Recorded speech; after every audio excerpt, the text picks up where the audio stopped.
வணக்கம்டா மாப்பிள்ள கோயத்துலேருந்து. First driver licence எடுக்கிறதுக்கு என்னென்ன ப்ராசஸிங் அப்படின்னு பார்க்கலாம். டிரைவருக்கு ஃபஸ்ட்டு லைசன்ஸ் எடுக்கணும்னா நம்ம எக்ஸாம் எழுதணும். நம்ம ஊர் மாதிரி எக்ஸாம் இல்லாதெல்லாம் கிடையாது. இங்கே பார்த்தீங்கன்னா மோஸ்ட்லி ஃபாரின் கண்ட்ரிஸ் எல்லாத்துலேயுமே பார்த்தீங்கன்னா உங்களுக்கு சின்னதாக ஒரு எக்ஸாம் இருக்கும்.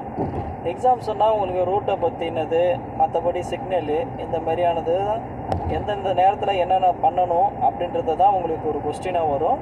நான் வந்து அதை பார்த்தீங்கன்னா நெக்ஸ்ட் வீடியோவில் அந்த கொஸ்டின் பேப்பரோடு நான் உங்களுக்கு அந்த வீடியோ நான் அப்லோட் பண்ணுறேன். இதுதான் ப்ராசஸிங். ஃபஸ்ட்டு நீங்கள் ஊர்லேருந்து வந்த உடனே பார்த்தீங்கன்னா உங்களுக்கு ஃபஸ்ட்டு மெடிக்கல் தான் எடுப்பாங்க. மெடிக்கல் செக்கப் தான் பண்ணுவாங்க. ஒரு ஆள் வந்தீங்கன்னா ரெஸ்ட் எடுக்க வச்சுட்டு மறுநாளே பார்த்தீங்கன்னா மெடிக்கல் செக்கப் இருக்கும். ஆமாம், செக்கப் வந்து 2 செக்கப் இருக்குமான்னு கேட்டிங்கன்னா ஆமாம், 2 செக்கப் மெடிக்கலு.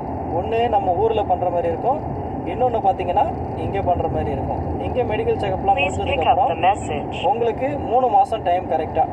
3 மாதத்துலேருந்து 3 மாதத்துக்குள்ளே உங்களுக்கு பார்த்தீங்கன்னா லைசன்ஸ் எடுக்க ஆரம்பிச்சிருவாங்க, எடுத்துருவாங்க. அதுக்கு நடுவில் உங்களுக்கு சின்ன சின்ன வேலை வீட்டில் எதுவும் கொடுத்தாங்கன்னா வந்தாங்கன்னா நீங்கள் செய்ய வேண்டியதான். டிரைவிங் வந்து பார்த்தீங்கன்னா நம்ம ஊரில் நீங்கள் என்ன தான் எக்ஸ்பீரியன்ஸாக இருந்தாலும் அதை வந்து இங்கே எடுத்துக்க மாட்டாங்க. இங்கே வந்து இவங்க புதுசாக வந்து நம்ம டிரைவிங் ஸ்கூல் போயிட்டு நமக்கு வண்டி கொடுத்து வண்டி ஓட்ட கற்று தருவாங்க. அதுக்கப்புறம் சிக்னலு, போக்குவரத்து, எப்படி போகணும் வரணும் அப்படின்றத பற்றி கண்டிப்பாக கற்றுக் கொடுப்பாங்க உங்களுக்கு. அதெல்லாம் கொஞ்சம் நல்லா பொறுமையாக இருந்து கற்றுக்குங்க. புதுசாக வந்த உடனே நானும் வண்டி ஓட்ட தெரியும்னு சொல்லிட்டு நம்ம இங்கே வந்து வேகத்தெல்லாம் காமிக்கக்கூடாது. ஏன்னா பார்த்தீங்கன்னா நமக்கு இங்கே வந்த புதுசில் பார்த்தீங்கன்னா நமக்கு இவங்க ஓட்டுறதெல்லாம் பார்த்தா நமக்கு கொஞ்சம் பயமாக இருக்கும். என்ன பார்த்தீங்கன்னா அந்த மாதிரி சட்டப்பட போய்கிட்டே இருப்பாங்க. ட்ராக் விட்டு ட்ராக்கெலாம் டக்குன்னு மாற மாட்டாங்க. ஒரே ட்ராக்னா அந்த ட்ராக்கை பிடிச்சி தான் போவாங்க. ஒரு சில பேர் அந்த மாதிரி ரேஷ் ட்ரைவ் பண்ணுறவங்க இருக்காங்க. ஸோ அதெல்லாம் நம்ம பார்த்து கொஞ்சம் பயப்பட வேணாம். நல்லா கொஞ்சம் பொறுமையாக வண்டியை கற்றுக் கொடுக்குறாங்கன்னா யார் வராங்களோ அவங்க கற்றுக் கொடுப்பாங்க. அதுக்கேற்ற மாதிரி நீங்கள் கற்றுக்கிட்டு வண்டியை பொறுமையாக ஓட்ட வண்டி தான். ஓகேங்களா? Thank you so much. Love you all.